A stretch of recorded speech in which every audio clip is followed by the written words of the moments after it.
नमस्कार किसान भाई और बहनों। कृषि जंगल में आप सभी का बहुत बहुत स्वागत है। आज हमारे साथ राजस्थान के जोधपुर जिले से डॉक्टर डी कुमार सर जुड़े हैं, जो कि फार्मर प्रिंसिपल साइंटिस्ट रहे हैं। आज की चर्चा में डॉक्टर डी कुमार सर सभी दर्शकों को ये बताएंगे कि जो जीरे की खेती है उसको कैसे करनी चाहिए, किसानों को किन बातों को खेती के दौरान ध्यान रखना चाहिए, और यदि किन बातों का किसान ध्यान नहीं रखते हैं तो उनको नुकसान का सामना करना पड़ता है। साथ ही ये भी जानेंगे कि जो जीरे की कौन कौन सी जो उन्नत किस्में हो किसानों के लिए काफी लाभकारी सिद्ध होती हैं। यदि उन किस्मों की किसान खेती करते हैं तो उससे ज्यादा से ज्यादा मुनाफा कमा सकते हैं। तो आज की चर्चा में डॉक्टर डी कुमार सर, आपका बहुत बहुत स्वागत है। मैं चाहूंगा कि सबसे पहले आप अपना विवेक जी संक्षिप्त में धन्यवाद। परिचय दें। विवेक जी, मेरा नाम तो जैसे आपने बताया डॉक्टर डी कुमार है और एक आईसीआर का बहुत मशहूर अनुसंधान संस्थान जोधपुर में है, जिसको कि सूक्ष्म शब्द में बोलते हैं शॉर्ट में काजरी। वहां पर मैं प्रधान वैज्ञानिक था।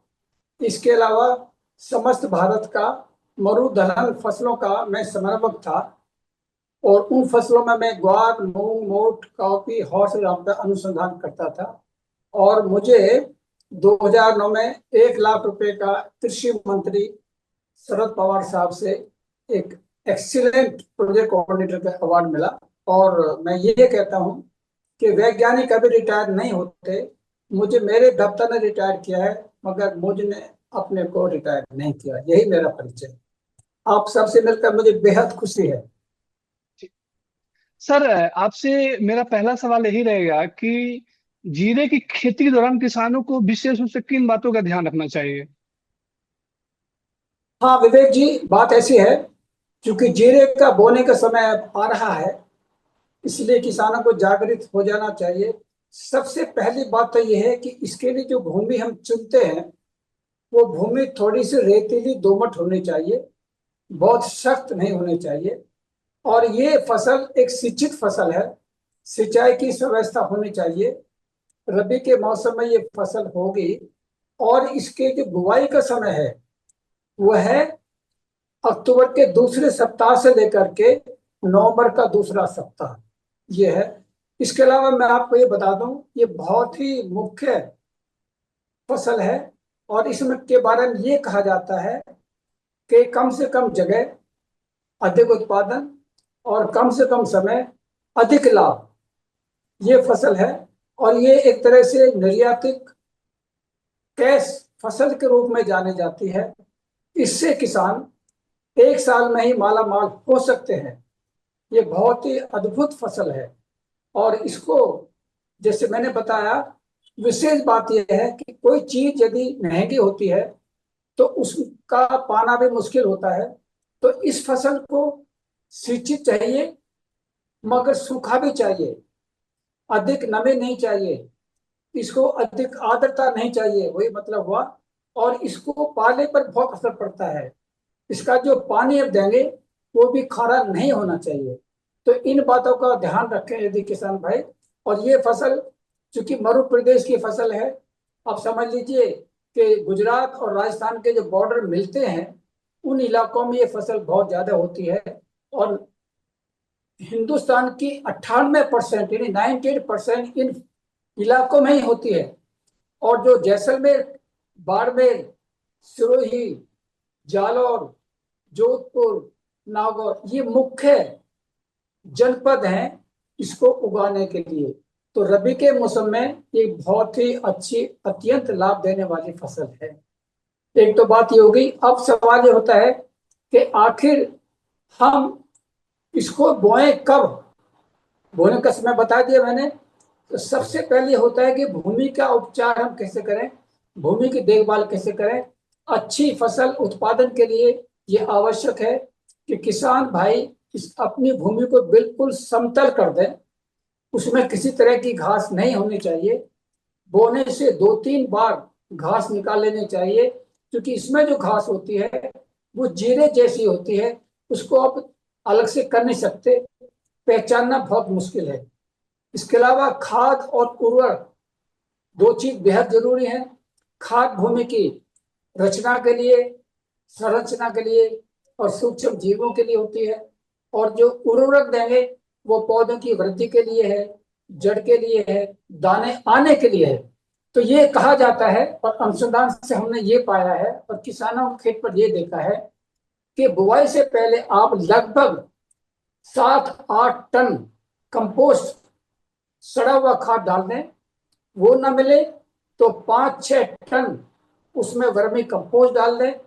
यदि वो भी ना मिले तो बकरी की मैंगनी होती है, उसको 4-5 टन प्रति हेक्टेयर खेत में बुआई से करीब 1 महीना पहले मिला दें और मिलाने के बाद में उसको ढंग से जुताई कर देना चाहिए। अब सवाल ये होता है कि इसमें उर्वरक कौन से होने चाहिए। यह पाया गया है अनुसंधान से कि इसमें लगभग 30 kilogram nitrogen, 20 kilogram phosphorus, 15 kilogram potash और 10 किलोग्राम सल्फर होना चाहिए। तो इस तरह से खाद और उर्वरक की मात्रा पूरी तरह से ये संतुष्ट हो जाती है। अब ये होता है कि हम किस्म कौन सी चुने।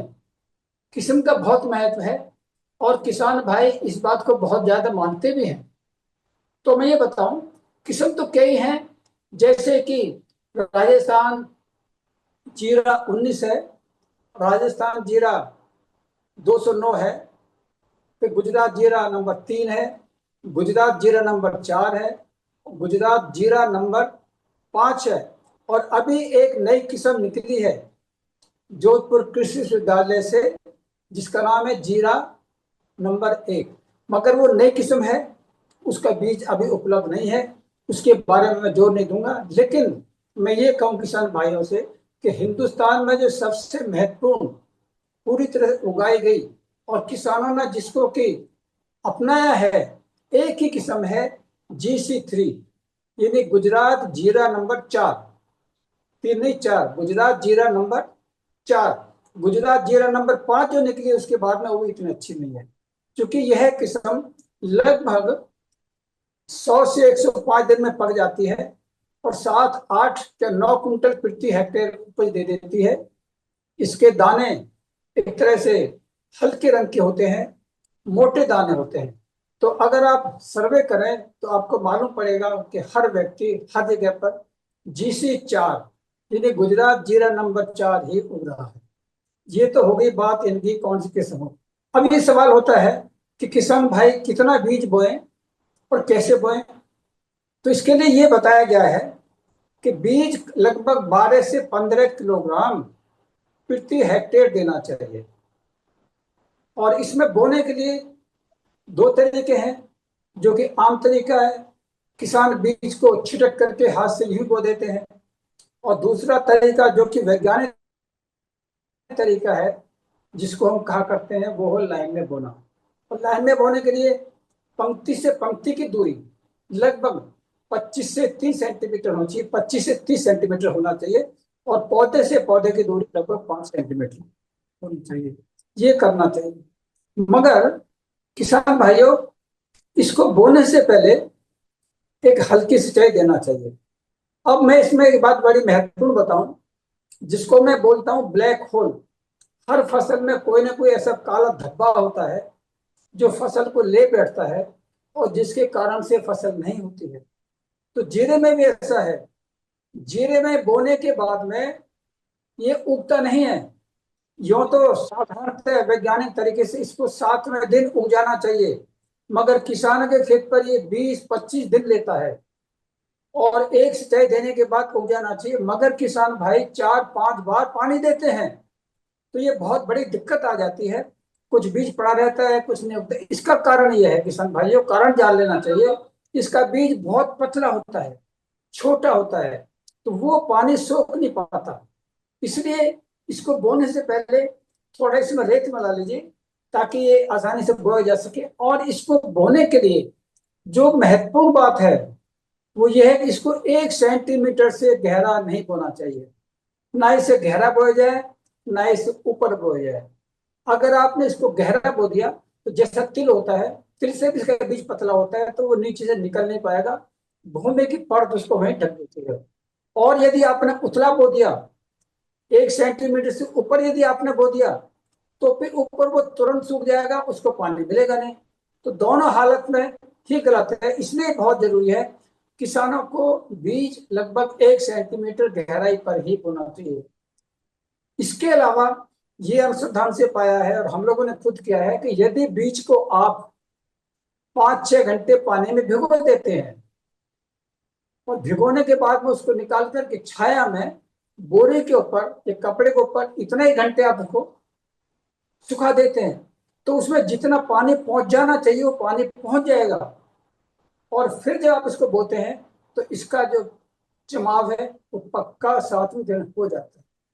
पर किसान सोचते हैं कि झमेला है, कौन भिगोए, कौन क्या करे, इसलिए किसानों को इन बातों का ध्यान रखना चाहिए, ये बहुत ही जरूरी है। इसके बाद में फिर क्या होता है कि जैसे मैंने कहा कि ये फसल जो एक तरह से मैं कहता हूँ ये एक छुई हुई फसल है। कुछ भी चीज लेट हुई, जल्दी करी, ज्यादा पानी हुआ, पानी बह गया, ठंड पड़ गई, सूखा हो गई, ये बहुत मानती है, छुई हुई फसल है। तो इसलिए हर कदम पर ध्यान रखते रहना चाहिए। मैं कहता हूँ इसको एक तरह से ये एक 100 मीटर की रेस है। बोने के बाद में किसानों को बहुत सजग सतर्क रहना चाहिए। अब जब बो दिया आपने, बोने के बाद में चूंकि सबसे प्रथम बात जो होती है खरपतवार है। क्योंकि भूमि में जो आपने खाद और उर्वरक दिया है, अगर वो खरपतवार ले लेंगे तो आपकी फसल को मिलेगा क्या। इसलिए खरपतवार निकालना बहुत जरूरी है, मगर किसान निकालते नहीं है। यह भी दुख की बात है। तो खरपतवारों से बचने के लिए क्या है जो मैं बताऊं आपको। हालांकि वो समय चला गया, लेकिन अगले वर्ष से आपको एक ग्रीष्मकालीन गहरी जुताई कर देना चाहिए मिट्टी पलटने वाले हल से। ये होगा जो मिट्टी नीचे के ऊपर आ जाएगी और ऊपर के नीचे पहुंच जाएगी। जितने भी घास के बीज हैं, जो भी घास का बैंक है या जो भी कवक है, जो भी बैक्टीरिया, वो सब ऊपर आ जाएंगे और उसमें तापक्रम 50 डिग्री सेंटीग्रेड होता है। घास का बीज सब मर जाएगा। इसके अलावा जब आप बोएंगे इसको, तो बोने से 2 जुताई कर देना चाहिए क्रॉस करके। तो उसके बाद भी आपका खरपतवार लगभग खत्म ही हो जाएगा। तो फिर भी यदि खरपतवार रहता है तो ये बताया जाता है कि खरपतवार बोने से करीब 50 दिन के बीच में, फसल बोने के 50 दिन के बीच में 2 बार खरपतवार निकालना चाहिए। और खरपतवार नहीं, खरपतवार निकालें और गहरी गुड़ाई करें, ताकि गहरी गुड़ाई करने से नीचे पानी पहुंचेगा, जड़ नीचे पहुंचेगी और आपका जो भी उर्वरक है वो भी नीचे पहुंचेगा और पौधों को उपलब्ध होगा। ये करना चाहिए। और हम ये नहीं चाहते, हम चाहते हैं कि एक जैविक ही जीरा करें और इसमें आप किसी तरह के खरपतवार नियंत्रक या दवाई ना डालें। लेकिन अगर ऐसा हो जाता है कि खरपतवार बहुत ज्यादा हो गए, नहीं जा पा रहे, तो फिर किसान भाइयों को चाहिए, एक दवाई आती है पेंडिमिथलिन। पेंडिमिथलिन को 3.3 लीटर 3.3 लीटर को 1 लीटर 700 लीटर पानी में घोल लीजिए और बीज बोने के 2 दिन बाद खेत में छिड़क दीजिए। क्योंकि वो बीज बोने के बाद और बीज उगने से पहले होना चाहिए। तो उसके करने से भी एक तरह से आपका ये खत्म हो जाएगा। और भी तरीके हैं, तो इस तरह से खरपतवार खत्म हो जाएगा। इसके बाद में अब आता है सिंचाई कितने देना चाहिए। सिंचाई जैसे कि किसान लोग करते हैं, क्योंकि किसान तो वैज्ञानिक होते हैं, किसान का जो बहुत बड़ा तजुर्बा होता है, अनुभवी विज्ञान होता है, अनुभवी साइंस होती है। तो किसान ये करते हैं कि वो तो बोने के बाद 2-3 सिंचाई लगातार देते हैं हर 5-5 दिन पर हम ये नहीं कहते, अगर आपने बीजों को भिगो दिया है और भिगो के आपने बोया है तो बीज उग जाएंगे, तो पहले सिंचाई आप 5 दिन में बाद दीजिए और फिर बाद में जो सिंचाई है आप करीब 1 हफ्ते 10 दिन बाद देते रहिए। निर्भर करेगा कि जमीन सूख गई, कि जमीन क्रय कर गई या पौधों की पत्तियां सिकुड़ने लगी, वो बता देगा पौधा कि मुझको अब सिंचाई होनी चाहिए। ये बात ये होगी। इसके अलावा किसान भाइयों, कुछ इसमें कुछ बीमारी लगती हैं। जैसे एक होता है ऊखटा, एक बार होती है ऊखटा, और एक लग जाती है आपका विल्टिंग लग जाती है। ऊखटा होता है, झुलसा होता है, छाछिया होता है। ऊखटा बीमारी जो होती है वो बोने के 20 दिन बाद लग जाती है। बोने के 20 दिन से वो 40-50 दिन तक रहता है, उसमें पौधा उखड़ जाता है और आप सोचेंगे क्या हो गया। तो उसके लिए जरूरी है कि आपने बीज का बीज का किया होगा, एक तरह से बीज को ट्रीट किया होगा, तो उसके लिए बेबिस्टिन 2 ग्राम प्रति किलो, या फिर ट्राइकोडर्मा 5 किलोग्राम, और 5 किलोग्राम ही एजिटोबैक्टर, 5 किलोग्राम एजिटोबैक्टर, 5 ग्राम, मैं बीज के उस पर कह रहा हूँ, 5 ग्राम एजिटोबैक्टर और 5 ग्राम ही आप लीजिए ट्राइकोडर्मा। दोनों को प्रति किलो के लिहाज से आप बीज को उपचार करके बोइए। ये तो बीज उपचार है, लेकिन मैं बताना आपसे भूल गया, फिर कह दूं, भूमि उपचार भी होने चाहिए। आजकल अच्छी खेती के लिए भूमि उपचार और बीज उपचार दोनों होना चाहिए। तो बोने से पहले यदि आपने भूमि को उपचार कर दिया था, तब भी बीमारी को लगने की संभावना कम हो जाएगी। उस केस में क्या है कि आप 500 ग्राम ले लीजिए आप ट्राइकोडर्मा, और 500 ग्राम ले लीजिए एजिटोबैक्टर, और उसको 100 किलो कंपोस्ट, सड़ा हुआ खाद, उसमें मिला दिया, और मिला करके आपने पूरी प्रति हेक्टेयर जमीन में उसको छिड़क दिया था और जुताई कर दी थी। तो इस लिहाज से उस भूमि का उपचार हो गया था, और बाद में फिर आपने बीज उपचार भी कर दिया। तो भूमि उपचार और बीज उपचार करने से ये संभावना है कि आगे कीड़े मकोड़े नहीं लगेंगे। लेकिन यदि कीड़े मकोड़े लग जाता है, जैसे झुलसा लग जाता है, आपने देखा होगा, झुलसा में लाल लाल रंग के धब्बे से होते हैं, पत्तियां मुरझा जाती हैं, पत्तियां गिर जाती हैं, तो उस केस में एक दवाई आती है मैनकोजेब, 2 ग्राम, 2 ग्राम प्रति लीटर डाल करके में कर दी, उससे भी छिड़काव हो जाता है। और यदि ये नहीं करना चाहें, आप जैविक ही करना चाहें, तो उसके लिहाज से भी है, जैसे कि आपका प्याज का रस होता है, प्याज का रस 5% यदि फसल पे आपने छिड़क दिया, तो जो बीमारियां हैं जैसे छाछी रोग भी कम हो जाएगा, और ये भी कम हो जाता है। इसके अलावा आप देखेंगे कि पौधों में लगभग फसल में बोने के करीब 50-70 दिन के बीच में कुछ पाला लगने की संभावना हो जाती है, क्योंकि ठंड पड़ने लगती है, और ठंड ही पड़ेगी जनवरी के पहले सप्ताह में। तो उससे बचने के लिए, जबकि आप जानते हैं यदि आकाश बिल्कुल शांत है, हवा नहीं चल रही है, तो समझिए पाला पड़ सकता है। उस दिन शाम को खेत में पानी लगा दीजिए, या फिर 0.1% का सल्फ्यूरिक एसिड, जिसे बोलते हैं H2SO4, या गंधक बोलते हैं, उसका छिड़काव कर दीजिए, या खेतों के चारों तरफ अलाव लगा दीजिए, आग जला दीजिए, थोड़ी थोड़ी थोड़ी थोड़ी, तो उससे भी क्या है, गर्मी पैदा हो जाएगी। और क्या खास बात है जो मैं बताऊं लंबे समय के लिए, ये जो ठंडी हवा आती है, ये मुख्य रूप से पश्चिमी तरफ से आती है।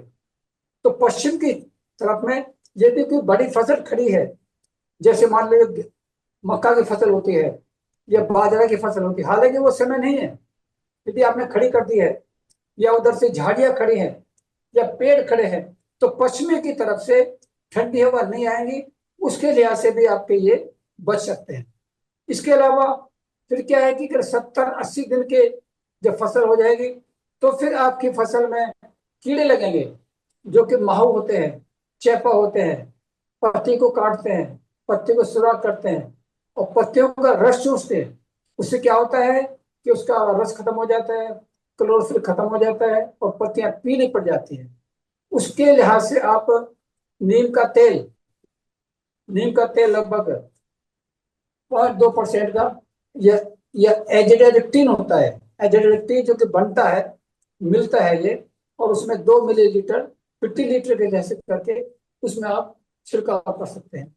इसके बाद में क्या होगा, जब फसल और लेट चलेगी, तो छाछे रोग लगेगा। छाछिया वो बाद में लगता है, उसमें क्या कि पत्तियां जो है ना पीली पड़ जाती हैं, उसमें सफेद सफेद पाउडर हो जाता है, उसका भी इलाज करना पड़ता है। इसके बाद में खास बात यह है किसान भाइयों, एक होती है असली पकाव। जब फसल पक जाती है, जो फसल पूरी तरह से पक जाती है, तो उसमें यदि काटेंगे, तो उसमें वो झड़ने के चांस रहते हैं, जीरा झड़ जाता है। तो जब फसल को लगभग 98-95 दिन हो गए, तभी उसे काट लीजिए, जिसको हम बोलते हैं फिजियोलॉजिकल मैच्योरिटी। वो अंदर से पक जाता है, उसका बस पौधों का पानी ही कम होता है, वो काट सकते हैं। ये काटने के बाद में फसल के जो आपने बंडल बनाया, गट्टर बनाए, उसको 1-2 दिन आकाश में, सॉरी, खुले आकाश में सूखने दीजिए और उसको छान ढंग से करके छन्नी में उसका छान लीजिए। छानने के बाद में जो बोरा होता है, बोरिया जिसमें अंदर से वो लगा रहता है प्लास्टिक, उसमें रखिएगा। ये ध्यान रखिए कि उसमें एक भी किसी प्रकार का अंडा न आ जाए, क्योंकि एक अंडा आने से ही सारे सारे कीड़े आते हैं उसमें पहुंच जाते हैं। इस तरह से आप करेंगे तो मैं समझता हूँ खेती ढंग से हो सकेगी।